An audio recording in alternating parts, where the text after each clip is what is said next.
Like, fits in the universe. Yeah. Totally. You got to be hardcore in that world, man. Yeah. Fuel, yeah, that'd be a whole other... Fuel and cars and...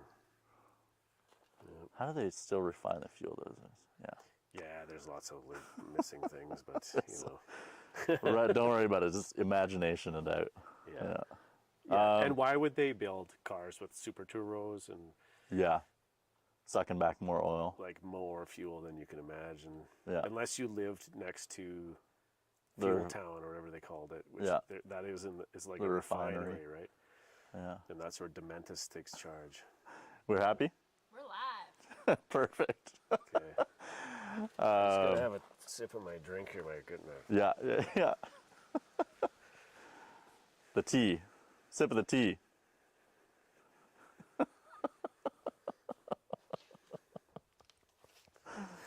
Oh, man. Yeah, Mad Max. What a universe that is. Kind of feels Mad Maxy around here a little bit. Just a little bit. I think we'll get into it.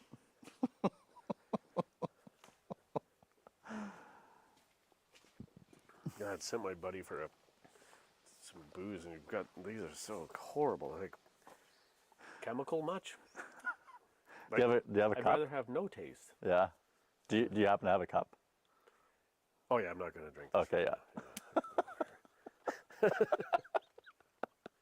just restart it. Well, that wasn't part of the interview. We were live. It's okay. We can roll it out from here, I think. Oh really? Yeah. Editing. Here, I'll do your countdown now. Editing magic. Really water. I'll do a little intro and then I'll just let you introduce yourself.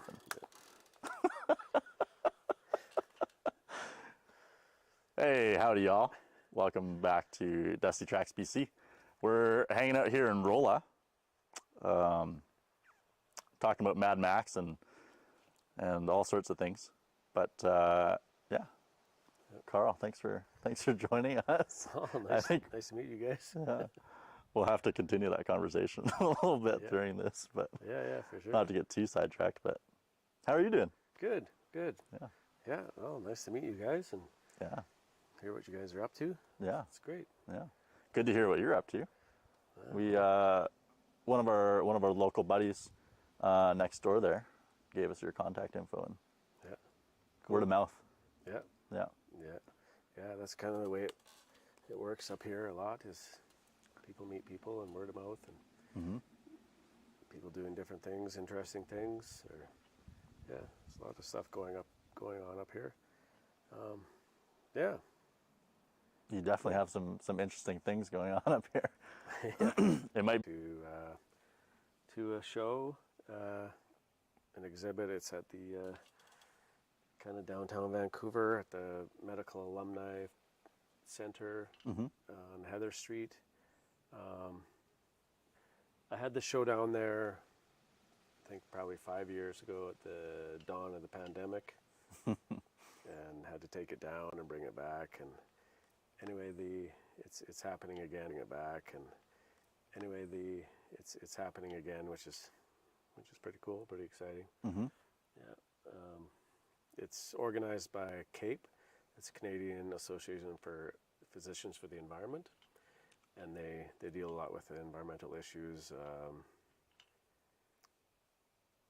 in all sorts of different ways, but mostly fracking in the north is what my part in this event is. And just me being a farmer here and on the land. And we were doing a little walk around your property there, and you showed us the first rendition of what this was. The Life Pod, yeah. Yeah. Yeah, so those are quite old now, but I built a series of above ground bunkers. Must be 16 years ago, something like that. I started building these things.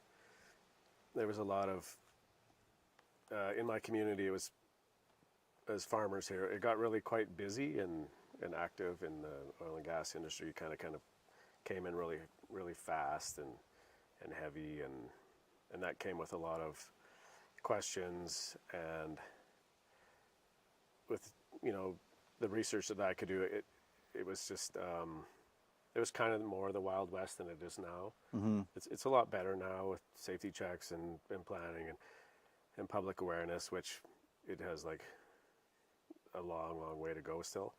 But back then, it just kind of happened really fast. Right. So there was a lot of really aggressive flaring, pipelines being built, the community changes with an influx of workers. The road I used to live on becomes kind of like a small highway. Yeah. And It's a gravel that road out happened- there. Yeah, and then it Yeah. happened really fast. So Yeah.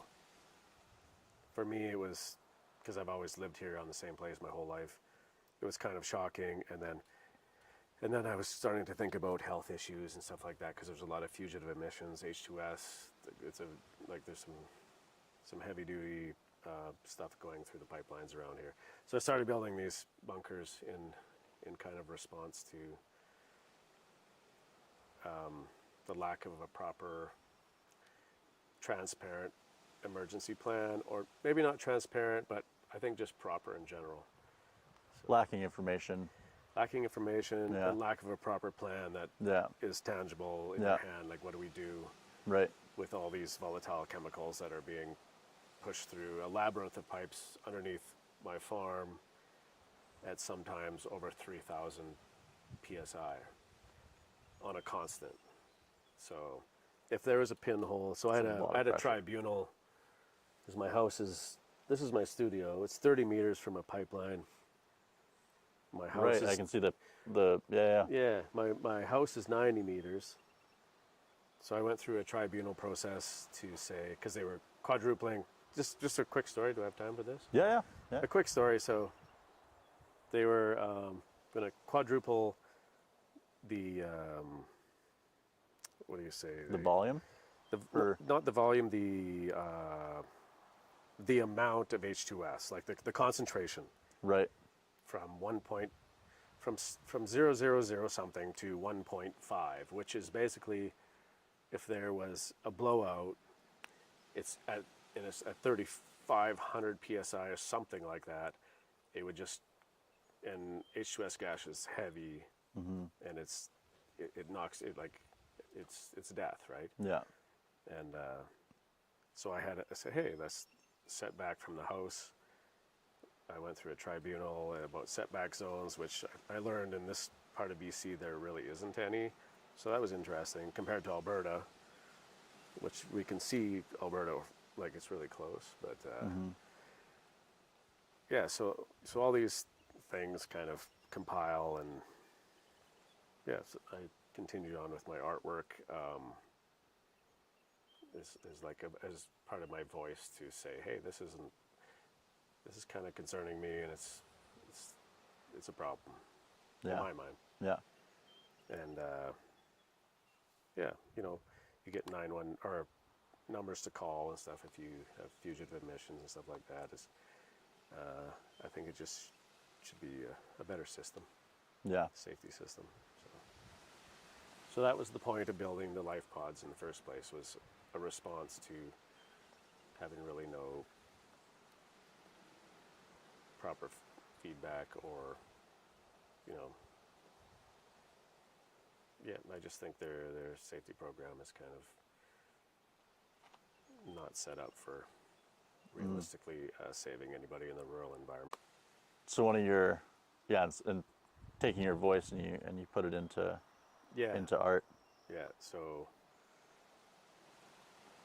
yeah, I've never been good with like document keeping or speaking in as an activist or whatever like that. So I just started making these pieces as a way to speak and as a way to get my concerns to the public. Yeah.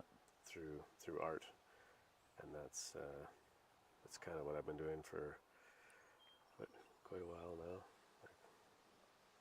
It's Yeah, over a decade of building these life pods, and this kind of moved on from that.